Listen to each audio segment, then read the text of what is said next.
We got a big one in prime time. Thursday nighter, 3-1 49ers, 3-1 Rams. The biggest storylines, key matchups, and the path to victory for these two football teams in week 5.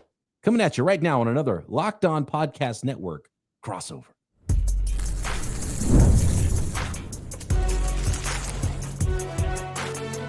You are Locked On NFL Crossover, part of the Locked On Podcast Network. Your team every day. Another Locked On Podcast Network crossover episode. Locked On 49ers, Locked On Rams. Brian Peacock here of Locked On 49ers with Travis Rodgers, co-host of Locked On Rams. We're without our better halves, our co-hosts here, and which can be good or bad depending on what angle you're looking at this from. I'm excited for this one because I want to see what this new version of the Los Angeles Rams looks like, and I want to see what this new version of the 49ers looks like because it's a new version of this football team we get to see every single week here. And I think that's probably one of the bigger storylines. I do want to let everybody know that today's episode, as is every episode of Crossover Thursdays, brought to you by our friends at Prize Picks. Download the Prize Picks app today and use code LOCKEDONNFL to get $50 in lineups after you play your first $5 lineup. I'm gonna wait to talk about the San Francisco 49ers injuries, and they are numerous. The injury report a little bit shorter for the Los Angeles Rams. So what is the big storyline right now for the Rams coming into week 5? Yeah, I think there's a couple, Brian. I think that, on the offensive side, it's can you get Matthew Stafford going quicker? Can you get him going without, the pressure of the last 2 minutes of the first half or the pressure of a touchdown deficit midway through the fourth quarter? Because when there's been some pressure on him, he's been really, really good. When there has not, when it's been, relatively smooth sailing, he hasn't been particularly good. Now, I know that's the benefit of having a veteran quarterback is when you got to have it, he seems to be able to find a way to get it done, but he has been pretty inconsistent. I don't think the numbers really reflect how up and down he's been. The numbers look pretty good, but his performance has been a little spotty. On the other side, it's the back end of that defense. It's the secondary.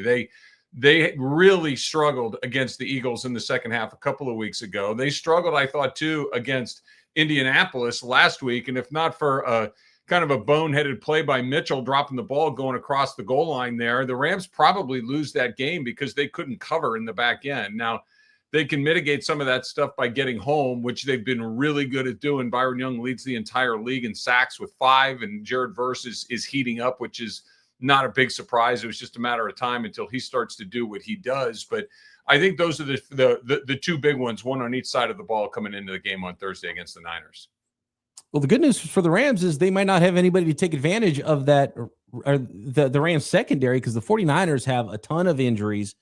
And Ricky Pearsall, Juwan Jennings among them at wide receiver. We might have a familiar guy who has all of one catch so far on this season in DeMarcus Robinson, a familiar player to Rams fans, might be out there in the number 1 starting wide receiver for the 49ers in this one on Thursday. And I actually expected him to be on the field a little bit more in week 4 after his 3-game suspension. But as of Wednesday, as we record this, Travis, not only do we not know if it's going to be Ricky Pearsall or Juwan Jennings able to go out there and play, we don't even know who's throwing the football. Right. I mean, I can't remember a time when it was like you're sitting here and no idea if it's going to be Brock Purdy or Mac Jones playing in this game tomorrow. I think it's looking like leaning in the direction of Mac Jones being the player. The 49ers had both Brock Purdy and Mac Jones speaking to the media yesterday, and he's usually the starting quarterback that speaks to the media. I think Kyle Shanahan probably doesn't know himself or prefers the Rams don't know, even if he does know. So that's part of it as well. Brock Purdy on the injury report, and look, it's just kind of walkthroughs for the most part anyway on a short week like this. So not a lot of practicing happening for the guys who are practicing. Brock Purdy didn't practice early in the week. And Mac Jones did practice. Jones was more hurt, according to Kyle Shanahan, last week with a sprained PCL injury. Now it is, after aggravating his toe injury, Brock Purdy more hurt than Mac Jones coming into week 5, which to me tells me it's most likely going to be Mac Jones throwing to Kendrick Bourne and Demarcus Robinson on Thursday night, but there still is a chance for some other guys to be ready and playing. Oh, yeah. Still no George Kittle, who's on IR as well. So, yeah, the leading receiver for the San Francisco 49ers is coming out of the backfield, and that is Christian McCaffrey, who's touched the ball more than any player in the NFL this year, even though the 49ers aren't running the ball as well as they usually do.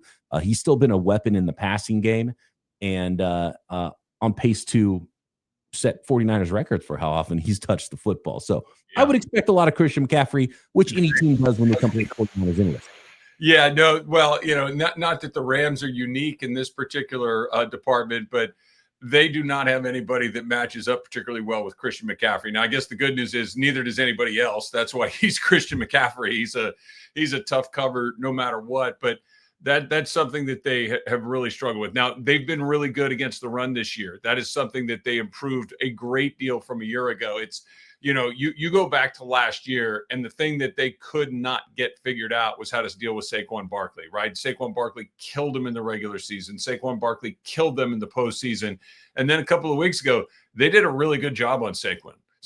Last week, they did a really good job on Jonathan Taylor. Obviously, you get another test coming up this week with McCaffrey. And then next week, they go to Baltimore and have to deal with Derrick Henry. So they get 4 guys in a row that are monsters out of the backfield. But one of the least talked about acquisitions that they had during the offseason last year was Poona Ford. And he has changed a lot in the middle of that defensive line. Like, the Rams are really good at getting home and rushing the quarterback, guys like Young, Verse, Fisk, and whatnot. But Ford has been terrific dealing with that run. So I think if they can continue to do that, then, if McCaffrey is the weapon, if that's the leading receiver coming into this game, you try to make him work for everything he gets. But I am optimistic that they've been really good against the run this year, and Ford has been a huge part of that. Yeah, the 49ers defensive front could use a Poona Ford. That was a phenomenal addition to that Rams front. You brought up Saquon Barkley too, and here's a great stat for you. And it illustrates where the 49ers are right now with the blocking up front, even before you start talking about whether or not Christian McCaffrey's lost a step with some of the injuries he's had going into that area of running backs' careers where they do start to fall off the map many times in their late 20s. But he's still a very good football player, clearly. But last week, 17 carries for 49 yards, which is 2.9 yards per carry. It's not very good, right? And on top of that, 48 of his 49 rushing yards came after contact. So by my math, that's all of 1 yard that was blocked for Christian McCaffrey before he was contacted by defenders. Yeah. And last year, one of the most insane stats for Saquon Barkley, and look, Saquon Barkley can do a lot on his own. Saquon Barkley last year for the Eagles had 1,000 yards before contact on the season. Great. So 1,000 of his rushing yards, he never had to even deal with a defender yet. And so that tells you what's going on up front for the San Francisco 49ers. Them not being able to run the ball isn't necessarily a Christian McCaffrey problem right now. And so Kyle Shanahan needs to go back to the drawing board. They need to figure this thing out on the offensive line, and they need to get that going, because when's the last time a Kyle Shanahan offense couldn't run the football? I can't think of one. Yeah, no, that's been the Niners and the Rams, obviously, going back doing the McVay era, going to the Shanahan era. It feels like it's kind of started to swing back a little bit towards the Rams. Like, the Niners were just beating them, over and over and over again, obviously with the notable exception of that NFC Championship game. But last year, it felt like it kind of started to swing back the other way. And if they can take advantage of that offensive line, like you're talking about, and limit the ability of McCaffrey to kill them on the ground, which he's done. Like, he's killed them over and over again. You mentioned Kittle too. That's another guy that the Rams had no answer for years and years and years. So, as far as the timing goes, you got to get a little lucky with the scheduling of when you play, who and who's available in those moments. And at least as the injury report goes, the Rams might have a little bit of an advantage coming into this one, just simply because they're a little bit healthier at those spots.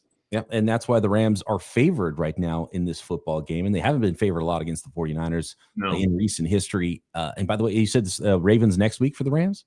Yeah, Ravens next week. Yeah, nice scheduling. You get no Lamar likely next week either. Yeah, look, they said you gotta be good, but you gotta be lucky too, Brian. Right? Then the schedule needs to work out for you. So fingers crossed. Yeah, hopefully Lamar gets nice and healthy the week after the Rams come to town. So that's just the offensive injury for the San Francisco 49ers. We're going to talk a little bit more about the defensive side of the ball. I think up front, those defensive fronts are going to be a big factor in this football game as we look at some of the key matchups in week 5 next.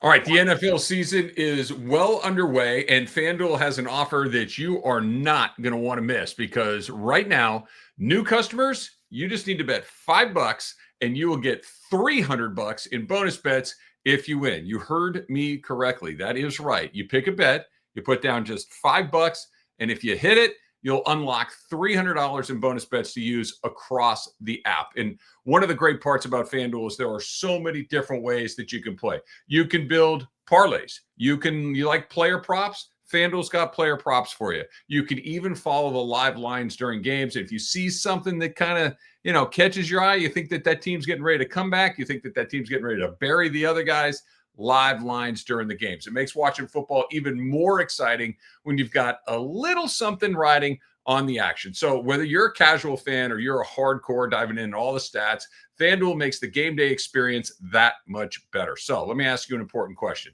What are you waiting for? Go to FanDuel.com, download the FanDuel app today, and get started now. Go do it. Also, Mazda. Mazda crafts cars for those who do more than simply move.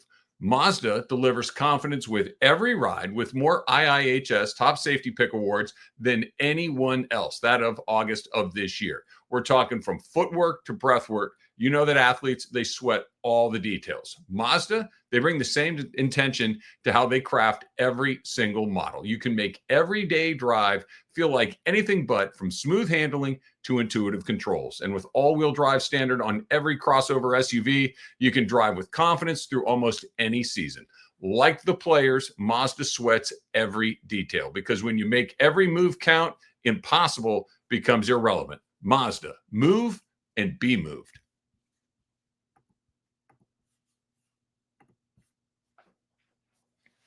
Travis Rodgers of Locked On Rams, Brian Peacock of Locked On 49ers breaking down this Thursday night matchup. Man, it comes quick.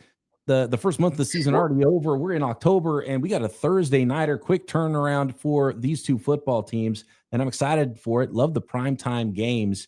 One primetime player who is not going to be out there for the San Francisco 49ers in this one wasn't out there last week, and you start to paint a bleak picture, and I know my listeners don't love the bleak pictures sometimes about the San Francisco 49ers, but man, it was really nice for them to bank 3 wins to start the year because the injury bug hit them. And I think the one that really hurts, and we talked about the quarterbacks. Look, I think Kyle Shanahan's a phenomenal offensive coach, and I think Mac Jones can handle it, even if he's not throwing to Ricky Pearsall or George Kittle. I think the 49ers could be okay on offense, get the ball in space. I think there was a nice little shovel pass for a touchdown last week, right? Like Kyle Shanahan's probably got some tricks that he wants to show and throw the Rams' way on the offensive side of the ball. One thing that's much more difficult to overcome, I think, for any football team, including the 49ers, is losing a impact defensive lineman like Nick Bosa. And I've got a stat for you, Travis, on the 49ers with and without Nick Bosa throughout his career. The 49ers are 57-28 in games Nick Bosa has played, and now 6-13 when he's been sidelined since 2019. So essentially, what does that mean? Well, they win twice as many games as they lose when Nick Bosa plays, and they lose twice as many games as they win when Nick Bosa doesn't play.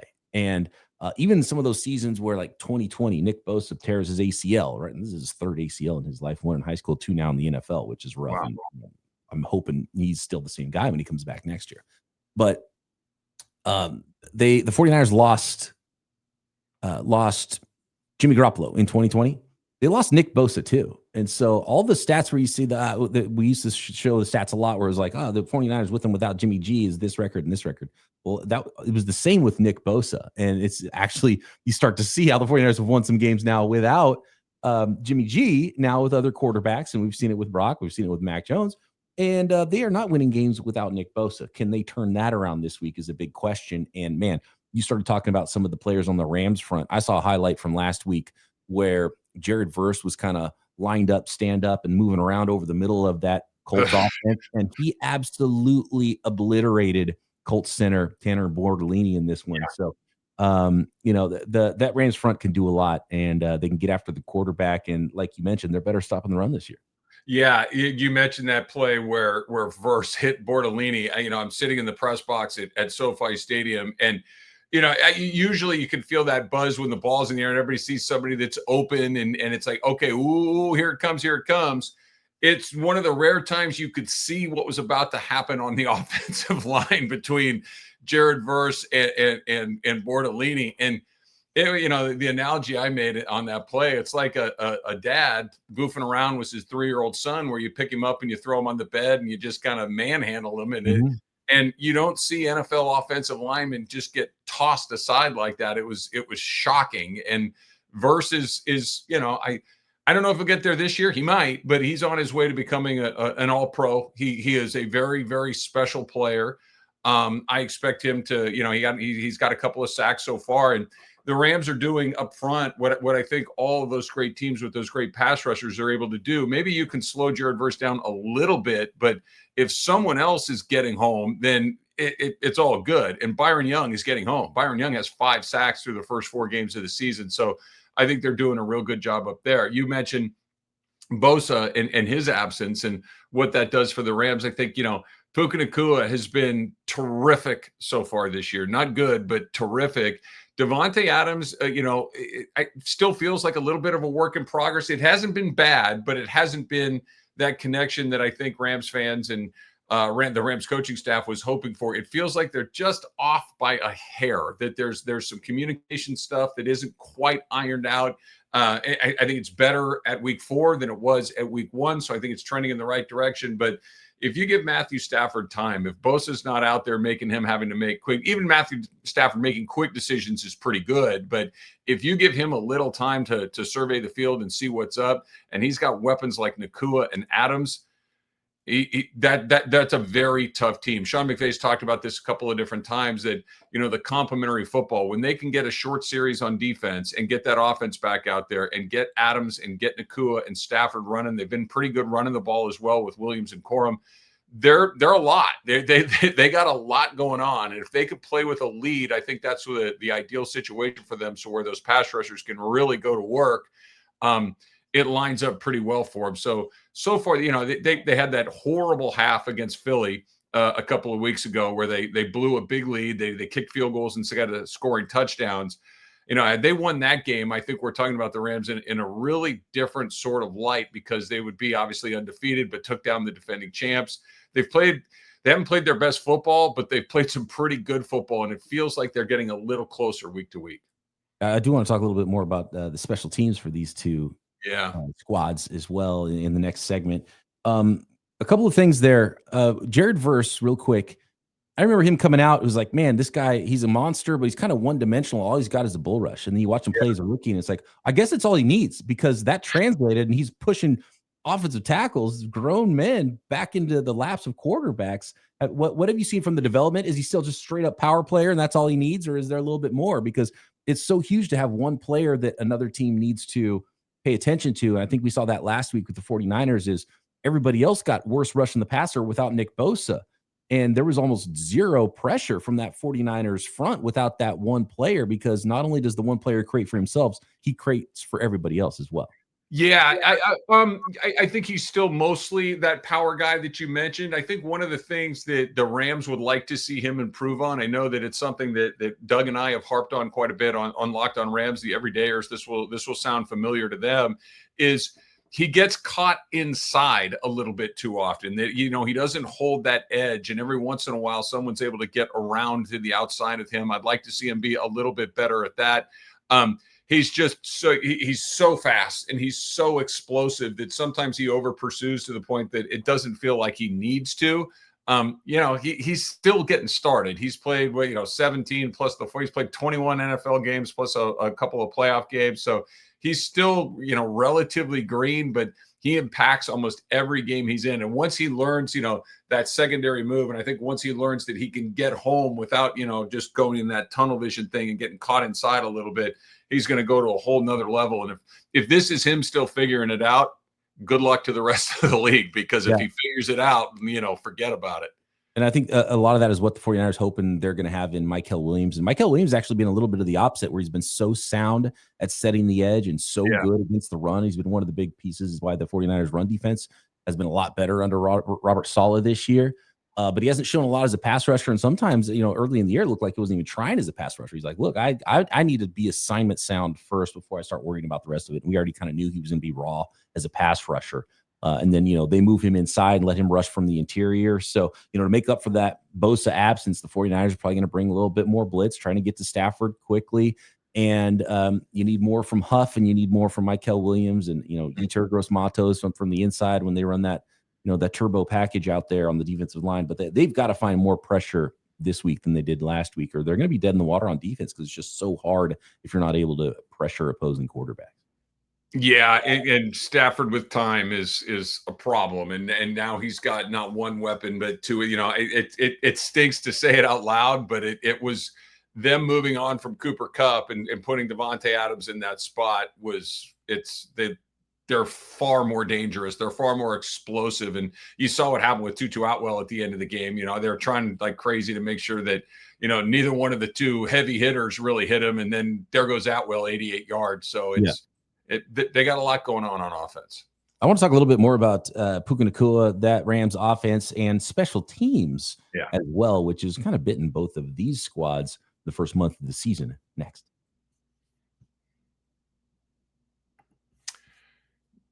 The NFL season is back, and you know this, I know this, we all know this. There's nothing better than being in the stadium, surrounded by the fans, cheering on your team. But here's the rub, right? Getting tickets can be a huge hassle between the long queues, login screens, prices jumping at checkout. It can be incredibly frustrating. That's why I like to use Gametime, the app that gives the advantage back to the fans. Gametime is fast, it's easy, it's backed by the legendary Gametime guarantee, and you'll know you will always get 100% authentic tickets delivered on time and at the best price. And this is my absolute favorite part about Gametime. All fees are included, so the price you see is the price you pay.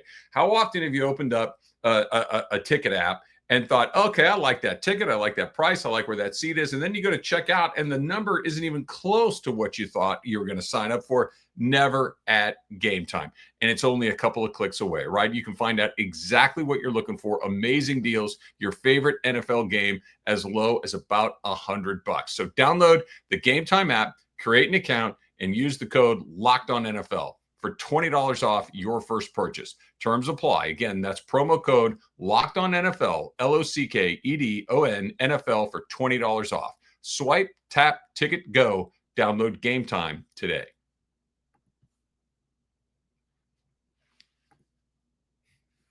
All right, let's examine some paths to victory for the Rams and the 49ers each in week 5. It's a Thursday night prime timer.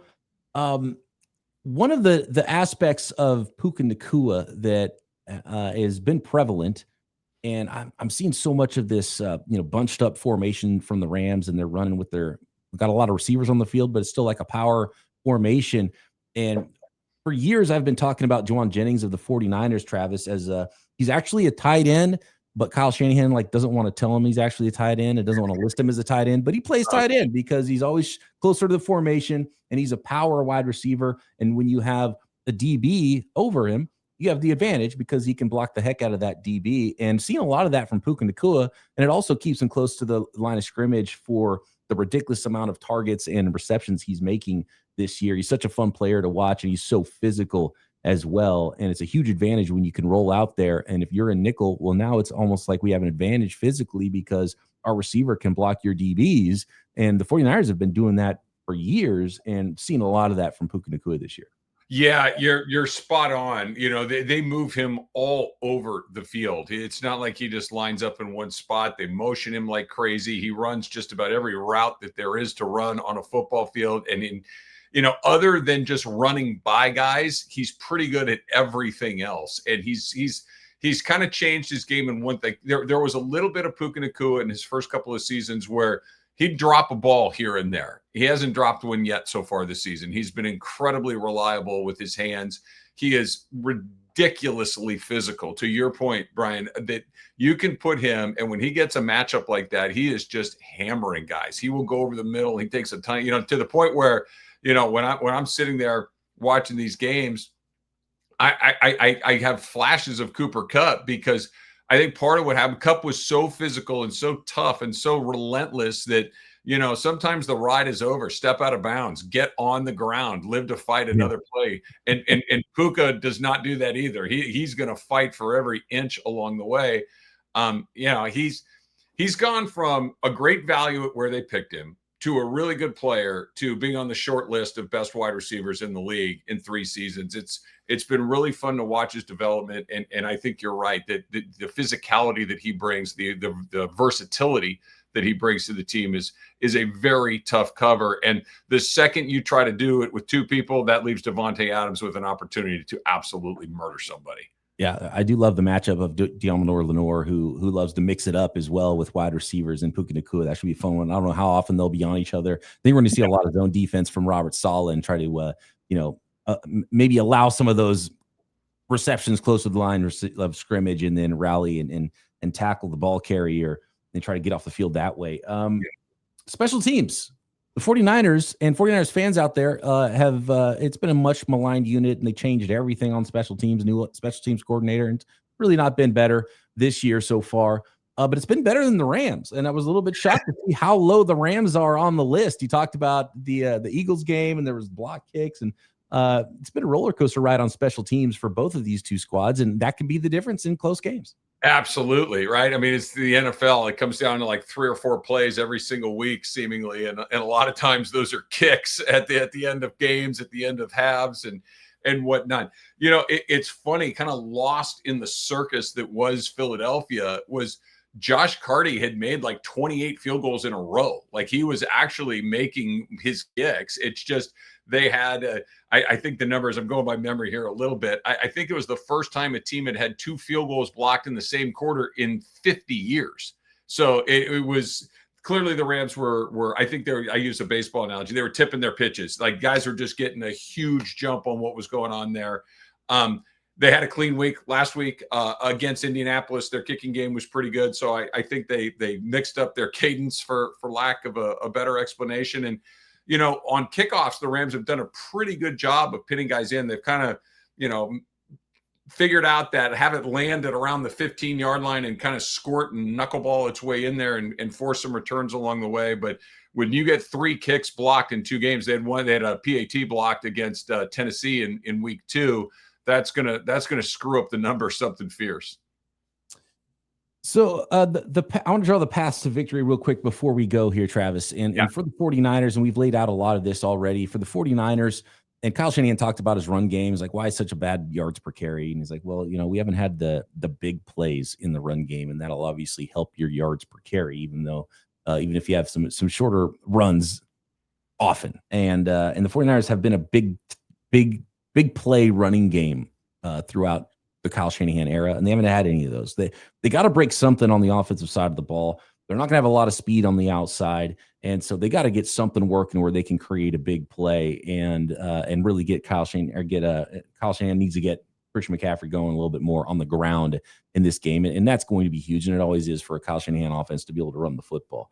But I want to talk about the pressure as the real key. Like, this is the thing that Saleh, might have to blitz 75% of the time.